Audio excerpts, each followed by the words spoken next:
अस्सलाम वालेकुम, आप देख रहे हैं नुमान स्पीक्स। वसी शाह साहब हमारे साथ मौजूद हैं, आ गए हैं। बड़ी दूर से इनको मंगवाया है क्योंकि कुछ अहम चीज़ें हमने डिस्कस करनी है। यासिर साहब तो हैं नहीं। और आज एक तो ये है कि इंग्लैंड ने अपने स्क्वाड का ऐलान किया है टेस्ट के लिए और ब्रॉड नहीं आ रहे हैं। ये एक अच्छी खबर है पाकिस्तानी बैटर्स के लिए। और खैर मेन जो बात करनी है वो इंडिया के स्क्वाड में जो चेंजेस है 15 अक्टूबर तक चेंजेस हो सकती हैं, जैसे आपको बताया था। पाकिस्तान के स्क्वाड में चेंजेस और फिर साथ ही साथ जो मेन चेंजेस हैं इंडिया के स्क्वाड में क्या होने जा रहा है, इस हवाले से हम बात करेंगे। वसी शाह साहब कैसे हैं आप?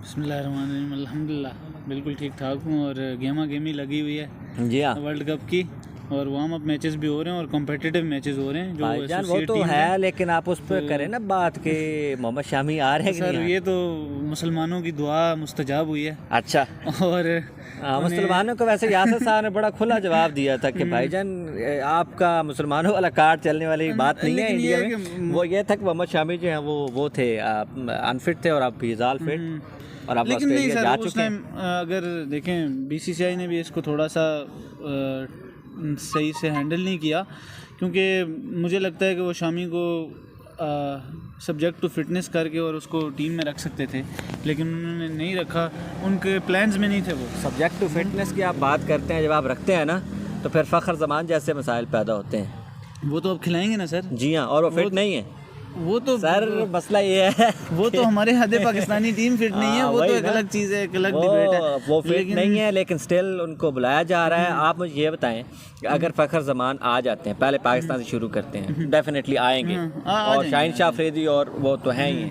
लेकिन रिजर्व्स में क्योंकि फ़ख्र ज़मान थे, हारिस थे और साथ दानी हैं, तो हारिस और दानी तो चले हैं। अब फ़ख्र ज़मान जब आएंगे तो वापस किसको, मतलब अगर टाई पड़े आपके हिसाब से शान मसूद, और वैसे तो मेरे ख्याल में सारे को ले जाएं, कोई मसला नहीं है, लेकिन एक आप चूज़ करें। बड़ा मुश्किल तरीन ज़िंदगी का सवाल है कि शान मसूद, खुशदिल शाह और जनाब हैदर।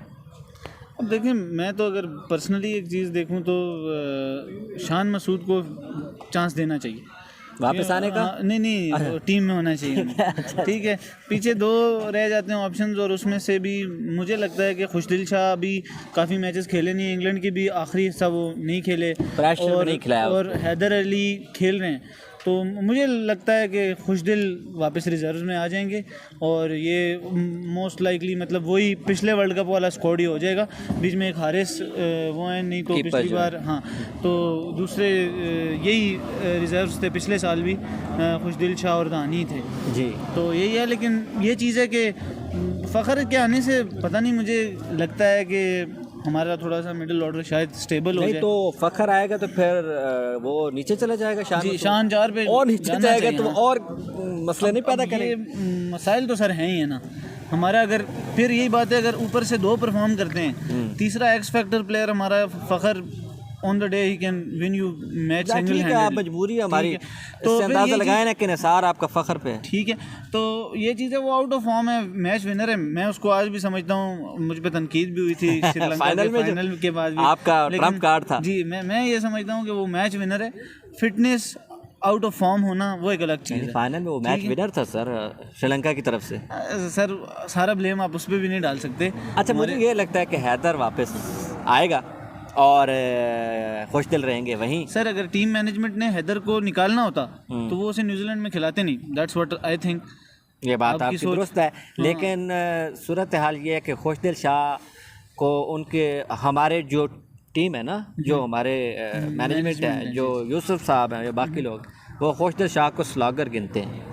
अच्छा हाँ जी सर, तो आपको स्लॉगर्स की ज़रूरत है। 87-88 स्ट्राइक रेट है मुझे लगता है। हाँ जी। और एक और चीज़ मेरे जहन में एक आ रही थी कि मैं एक स्टैट पढ़ रहा था कि पाकिस्तान बैटिंग फर्स्ट 200 रन नहीं कर पा रहा T20 में।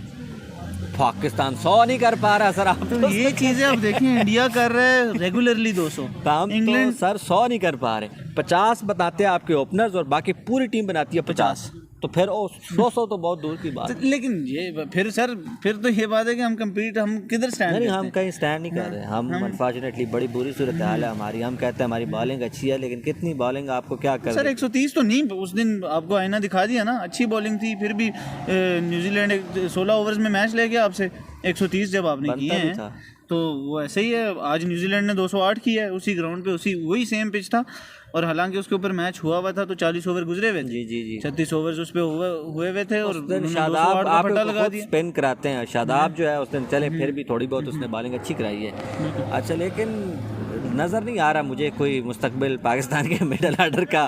चाहे शान खिला लें, चाहे फ़खर खिला लें, चाहे हैदर खिला लें, चाहे खुद खिला लें, इफ्तिखार को मैं कहूँगा कि आप ना छेड़ें। लेकिन डिबेट फिर वहीं पे आती है ना कि अगर आपको फिर यही कहते हैं कि ऊपर सारे 130 तो फिर यही है कि चलें फ़खर को बीच में डाल दें 3 पे और वो एक एक्स फैक्टर हो जाएगा, वो आ जाएगा। फिर यही चीज़ है कि फिर थोड़ा सा नहीं देखें माइंड भी आप देखें तो फिर थोड़ा सा स्टेबल लगता है मिडिल ऑर्डर का। लेकिन मसला ये कहा यह जा रहा है कि फ़खर मुकम्मल फिट नहीं है, तो वो घंटी भी बज गई है वाइंड अप वाली, और हमने तो अभी इंडिया को हाथ नहीं लगाया। तो खैर कर लेते हैं इस पे भी। चले फ़खर फिट नहीं है फिर भी खेलेंगे जी, ठीक है, लेकिन अगर मोहम्मद शामी गए हैं तो उनको खिलाना भी चाहिए। वो खेलेंगे भी नहीं सर। देखें उनके पास फिर वही बात है कि एक और चीज़ भी थी, मैंने तब भी बात की थी जब आप वो सारा उस साइड पे उस चीज़ को मतलब सोच होती है ना, तो उस टाइम उनके रिसोर्सेज पूरे थे, मतलब उनके पास बुमराह थे तो फिर शामी की नहीं बनती थी। नहीं तो आप वो आयर को निकाल रहे हैं, मुझे ये जो हमने देखा है, अब मैंने मॉनिटर किया है, चले आयर को कह रहे हैं कि हम वापस भेजेंगे, और वो ख़ुद को जिस तरह हमारे इफ्तिखार साहब कहता है कि मैं फिनिशर हूँ, और मैं वो कहता है कि मेरे बगैर आप कैसे चलेंगे।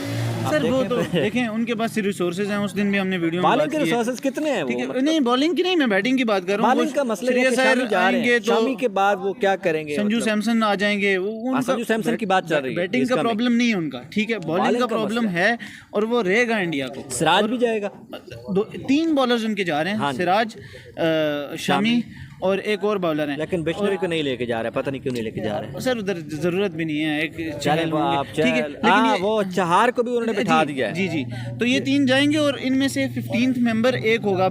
शामी की भी कंफर्मेशन नहीं है कि सिराज होगा या शामी होगा।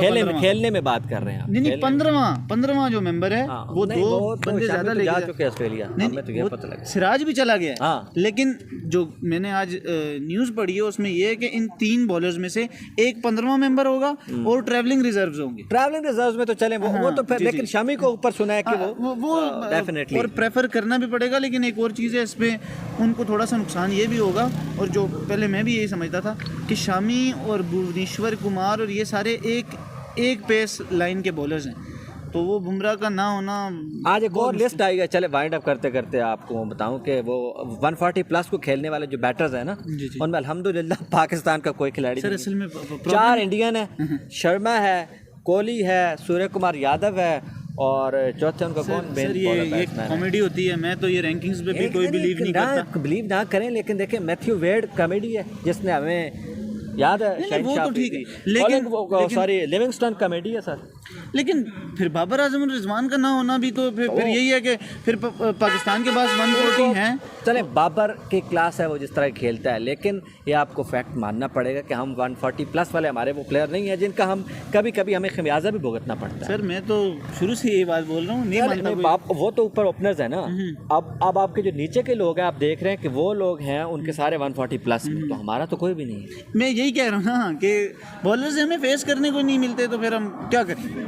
चलें, ये थी जी सूरत हाल हमने आज डिस्कस किया। एक तो इंडिया का स्क्वाड है, पाकिस्तान का स्क्वाड है, अनफिट फ़खर समेत जो हम खिला रहे हैं उसको खिला रहे हैं, और मुझे शाहीन की फिटनेस पे भी अभी भी डाउट है ओ तेरी की कि उसको फुल फिट अब नहीं मैं थंबनेल में नहीं डालूंगा मसला बनेगा। मुझे नहीं लगता कि वो फिट है सर। अच्छा, आपकी खबर बाउंस हो गई वैसे, शाहीन शाह अफरीदी आ गए सर, वो आ गए हैं लेकिन वो फुल फिट नहीं है, उनको 70% फिटनेस पे खिलाएंगे तो वो एक ही मैच खेलेंगे। चले अल्लाह खैर करे, पाकिस्तानियों से गालियां खाएंगे हम दोनों इस चैनल पे। वेल सर, वसी शाह साहब आए हैं, इनको चाय शाय पिलाते हैं, बड़े दूर से बुलाया है इनको। कल्लू साहब हमारे साथ मौजूद थे, उन्होंने नींद में हम आए हैं जो है वो प्रोडक्शन के फ़राइज़ सरंजाम दिए हैं। मुझे वसी शाह को, हमारे सारे दोस्तों को इजाज़त दीजिए। सवात सराय से हम प्रोग्राम कर रहे थे, इनकी हम चाय पीते हैं, नाम नहीं लेते तो ये नाराज़ होते हैं। अल्लाह हाफ़िज़।